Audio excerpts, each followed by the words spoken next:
ABP and Company, chartered accountant firm. Being a chartered accountant firm, it is registered under the Chartered Accountant Act. It is a team of a young and a dynamic chartered accountant who are working together. Partners into our firm, we are 8 partners. 4 are sitting in Jaipur, and I believe in चारों को most of the people who are sitting here knows everyone कि ये 4 जने हैं. All are the BNI members. So myself, Anurag, I have an experience of more than 10 years, and I am also working as a CFO in my starting days of my career in the listed company. Ankit Bansal, he is the merit holder into the CA exam. Abhishek Garg, he is also experienced of more than 10 years, and he is support director of one of the BNI chapter. And Ayush Sharma, he is CA plus CFA at level 2 and an experience of 5 years. These are the 6 locations where we are available: Jaipur, Ringas, Bhilwara, Surat, Vapi and Mumbai. So now coming to the most relevant part, what are the services which we are providing under the single roof? So these are the services which makes us most sought after. So constitution of business, license and approvals, government subsidies, accounting solutions, tax planning and audits, and tax disputes. So let's start with the each services individually. So constitution of the business. So whenever we start the business, सबसे पहले हमारे दिमाग में ये आता है कि साहब करना कैसे है, स्टार्ट कैसे करूं, एज ए प्रोप्राइटर करूं, एज ए पार्टनरशिप करूं, एज ए LLP करूं, प्राइवेट लिमिटेड कंपनी बनाऊं या पब्लिक लिमिटेड कंपनी बनाऊं. हर एक कैटेगरी के खुद अपने आप एक कुछ मेरिट्स हैं जिसके बेसिस पे डिसाइड किया जाता है कि हम कौन सी वाली कैटेगरी चूज करें, उसमें हम अपने आप को रजिस्टर करें. सो इनके सबके इंडिविजुअल एक मेरिट्स हैं. अकॉर्डिंगली आर रिक्वायरमेंट, हम कहाँ फिट होते हैं, we will assist accordingly. Now second after, जैसे हमारी एक फर्म बनी, हमारी सेकंड रिक्वायरमेंट होती है लाइसेंसेस. हर एक बिजनेस के एक सेपरेट लाइसेंसेस होते हैं जो रिक्वायर्ड होते हैं. फॉर एग्जांपल, अगर हम फूड इंडस्ट्री से बिलोंग करते हैं तो हमें टुगेदर विद नॉर्मल जो GST हर एक को चाहिए, हमारे को एक फूड लाइसेंस FSSAI लाइसेंस चाहिए होता है. हम इंपोर्ट एक्सपोर्ट करते हैं तो हमें इंपोर्ट एक्सपोर्ट लाइसेंस चाहिए होता है. तो उसी अकॉर्डिंगली हमारे को जैसे जैसे हमारी रिक्वायरमेंट होती है, अगर हम मैन्युफैक्चरर हैं तो हमें फैक्ट्री लाइसेंस चाहिए, अगर हमारे पोल्यूशन निकल रहा है तो हमारे पोल्यूशन सर्टिफिकेट चाहिए. So we are assist you in to getting these licenses. Coming to the third point, government subsidies. Government subsidies भी हर एक बिजनेस लेवल पे, चाहे हमारा बिजनेस छोटा हो बड़ा हो, चाहे हम सर्विस होल्डर हो, मैन्युफैक्चरर्स हो, ट्रेडिंग करते हो, हर एक बिजनेस के लिए अवेलेबल है. हमारा बिजनेस 1000 करोड़ का है तो भी अवेलेबल है, 1 करोड़ का है तो भी अवेलेबल है. Based on our requirement, based on our performance, terms and conditions जो है वो वेरी करती है.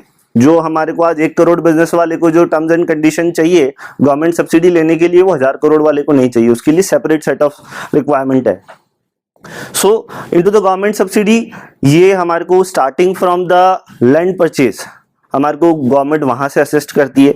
आप लैंड खरीद रहे हो अगर बिजनेस स्टार्ट करने के लिए, तो आपसे गवर्नमेंट स्टैंप ड्यूटी नहीं लेगी. गवर्नमेंट का रोल वहीं आता है, स्टैंप ड्यूटी नहीं लेगी.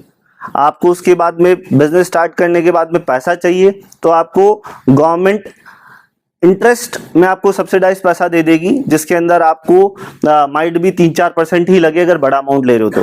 छोटा अमाउंट ले रहे हो तो बहुत सारे केसेस के अंदर, जैसे एक अंकुर गोयल जी ने मुझे एक रेफरल दिया था, उनका लोन हुआ 7.95 पे और उनकी गवर्नमेंट सब्सिडी है 8% पे, तो पैसा फ्री है, उनको कुछ भी नहीं देना, केवल प्रिंसिपल चुकाना, इंटरेस्ट का 1 रुपया नहीं देना. So depending on our requirement, depending on our case कि हम कहाँ फिट बैठ रहे हैं, गवर्नमेंट सब्सिडीज अवेलेबल है. Purpose of accounting service.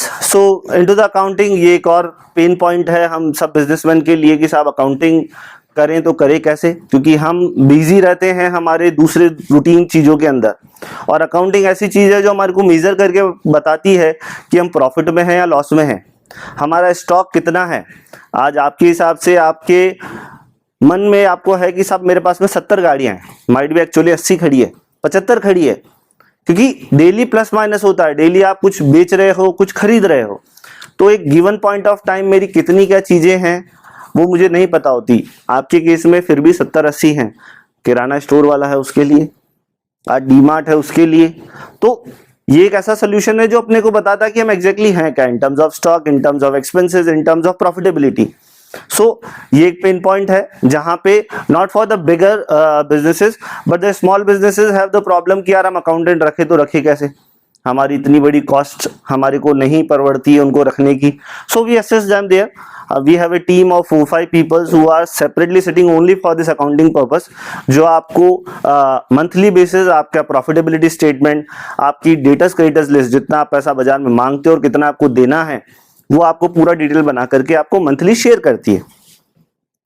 Tax planning another एक पेन पॉइंट जो हम सोचते हैं हर बार कि यार इस बार मैं टैक्स प्लानिंग करूंगा, टैक्स को प्रॉपर तरीके से बचाऊंगा, बट वो मार्च आ जाता है। मोस्टली बहुत सारे लोग तो अभी आ रहे हैं सितंबर में कि सर हमने तो कुछ किया नहीं, साल खत्म हो गया बट प्रॉफिट तो इतना सारा आ रहा है। One more thing, tax planning और टैक्स चोरी डिफरेंट चीजें हैं। We assist you in tax planning the proper way within the tax guidelines. हम टैक्स को कैसे बचा सकते हैं, we plan for that. Tax चोरी इज नॉट द सोल्यूशन, क्योंकि आज नहीं कल वो आपको प्रॉब्लम करने वाली है। सो अगर हम टाइम से अगर उन चीज़ों को अगर करें तो हम टैक्स प्लानिंग कर सकते हैं। फॉर एग्जांपल आज ऑलमोस्ट 6 महीने हमने इस साल के कंप्लीट कर लिए 23-24 के। सो हम एक मोटा मोटा आइडिया है कि हम 6 महीने में और कितना बिजनेस कर लेंगे, तो हम यहाँ से आज प्लानिंग कर सकते हैं कि हम 23-24 में हम कैसे करें कि हमारा टैक्स भी सेव हो और हमारा इनकम भी बढ़े। Audit, so this is the another term जिसके अंदर बहुत सारी, बीच की एक स्लाइड चली गई। सो ऑडिट, बहुत सारी तरीके की ऑडिट्स होती है, जैसे कभी हम कर रहे हैं टैक्स ऑडिट। आई बिलीव हम सबके बिजनेसेस में जो ऑडिट की रिक्वायरमेंट है, एक तो हम वो कर रहे हैं। किसी की कंपनी है तो उसकी एक कंपनीज ऑडिट अलग होती है। तो ये तो बेसिक ऑडिट्स है जो हमने सुनी है। इसके अलावा एक ऑडिट होती है जो मैनेजमेंट ऑडिट बोले, इंटरनल ऑडिट बोले। सो उस ऑडिट के अंदर फॉर एग्जांपल मैं एक प्राइवेट लिमिटेड कंपनी में हूं और वहां पे मेरा बिजनेस है जिसको मैं डेली नहीं देख पा रहा हूं, या मेरे पास में टीम है 100 लोगों की। मैंने एक सोल्यूशन बना रखा है कि माल आएगा, गुड्स आएंगे, इस प्रोसेस से आएगा, और गुड्स जाएगा तो इस प्रोसेस से जाएगा। देन आफ्टर भी वहां चोरी होती है, इंटरनल कंट्रोल्स प्रॉपर नहीं होते हैं, उस चोरी को रोका कैसे जाए, या वहां चोरी हो रही है या नहीं हो रही है उसको आइडेंटिफाई कैसा करा जाए। आज फॉर एग्जांपल राहुल जी है, इनका बिजनेस इतना ज्यादा वो है कि अगर एक छोटा सा भी अगर इनका अगर गोल्ड का पीस इधर उधर हो जाए तो बहुत बड़ा साल भर का कमाया शायद खत्म हो सकता है। अगर ये किसी दूसरे बिजनेस में शिफ्ट हो जाए या एक दूसरी ब्रांच संभाल ले तो उसको प्रॉपर्ली वो चीज वहां हो रही है नहीं हो रही, इन्होंने जो इंटरनल कंट्रोल्स वहां पे बनाए हैं वो प्रॉपर्ली वर्क कर रहे हैं या नहीं कर रहे हैं, उसके लिए एक इंटरनल ऑडिट होती है, मैनेजमेंट ऑडिट होती है, जो किसी लॉ के अंडर नहीं हो रही है। मैनेजमेंट ही अपॉइंट कर रहा है कि सर मेरे जो मैंने सिस्टम बना रखा है प्रॉपर फॉलो हो रहा है नहीं हो रहा है, मेरी लेबर या मेरे एम्प्लॉयज उसमें कुछ चोरी वगैरह कुछ कर रहे हैं या नहीं कर रहे हैं, एवरीथिंग इज फाइन और not, to identify that. Income tax returns, that also includes अपना PF ESIC return, tax return, GST returns. So we assist you also into the tax return whatever it is. Tax disputes, so हम सब कुछ सही कर रहे होते हैं, फिर भी कभी कभी गवर्नमेंट को ऐसा लगता है कि हमने कुछ चीज़ें प्रॉपरली डिस्प्ले नहीं करी है, वहाँ पे टैक्स डिस्प्यूट क्रिएट होता है, गवर्नमेंट हमारे को डिपार्टमेंट नोटिस भेजता है। या कभी ऐसा भी होता है कि मेरे यहाँ पे जीएसटी का कुछ लफड़ा हुआ, बट मेरे से रिलेटेड जितने मेरे सप्लायर्स हैं, मेरे बायर्स हैं, उनको भी नोटिसेस जाते हैं टू आइडेंटिफाई कि वो बिजनेस जो हो रहा है वो जेन्युइन है या नहीं है। So we assist at that point also कि अगर आपका कहीं कभी कोई टैक्स डिस्प्यूट अगर अराइज होता है, so we are there to assist you. Then this is the another one of the important thing जो मैं out of the मेरी services उसको समझा रहा हूँ। So this is the startup scheme. Startup scheme is basically initiative of Modi government, जिसके अंदर उन्होंने 3 फर्म्स को एलिजिबल किया है जो स्टार्टअप के अंदर रजिस्टर हो सकती है। Partnership, registered partnership company, limited liability limited LLPs, limited liability partnership firms and private limited companies. ये 3 तरीके की फर्म्स हैं जो स्टार्टअप इंडिया स्कीम के अंदर रजिस्टर हो सकती है। इसके अंदर बेनिफिट क्या है? बेनिफिट ये है कि कोई भी 3 साल, मतलब स्टार्टअप आप जैसे आज आपने नई कंपनी बनाई है तो आज से लेके आप 10 साल तक इसमें एलिजिबल हो रजिस्टर होने के लिए। इसमें से कोई भी 3 साल आप 100% इनकम टैक्स से फ्री हो सकते हो if you got the registration from that department. ये एक सबसे इंपॉर्टेंट पॉइंट है। इसके साथ साथ में इसके अंदर आप पीएफ ईएसआईसी अगर आपके बिजनेस में लगता है तो वहां पे गवर्नमेंट की रिबेट है। ट्रेडमार्क वगैरह अगर आपके बिजनेस में लगता है तो 50% रिबेट के साथ में आप अपने ट्रेडमार्क वगैरह को रजिस्टर कर सकते हो। अगर आपने कोई बिजनेस स्टार्ट किया तो अगर आपको फॉर एग्जांपल मुझे नहीं समझ में आया, मुझे लॉस हो रहा है, मुझे बिजनेस को बंद करना है, तो इजी एग्जिट पॉलिसी है, विद इन 90 डेज आपका बिजनेस क्लोजर हो सकता है। बहुत सी बार ऐसा होता है कि हमने एक प्राइवेट लिमिटेड कंपनी बनाई बट हम बिजनेस नहीं कर पाए और आज वो वैसी ही पड़ी है। वैसी पड़ी रहने से आपका सारी की सारी जो आपका जब हम लोन लेते हैं सिबिल स्कोर जनरेट होता है। सेम उसी वे में अगर किसी कंपनी में डायरेक्टर हो तो आपका एक डिन नंबर जनरेट होता है, वो डिन इफेक्ट करता है। आप किसी दूसरी कंपनी में वापस से डायरेक्टर और पार्टनर नहीं बन सकते हो अनलेस अनटिल आप वो पुरानी कंपनी को प्रॉपर्ली कंप्लायंट करके आज की डेट पर नहीं लेकर के आओ। तो एक बहुत बड़ी कॉस्ट इन्वॉल्व हो जाती है अगर 10 साल पुरानी कोई कंपनी है और अगर आपकी खड़ी है। तो इसमें एक इजी एग्जिट पॉलिसी है, within 90 days if you want to close you can close.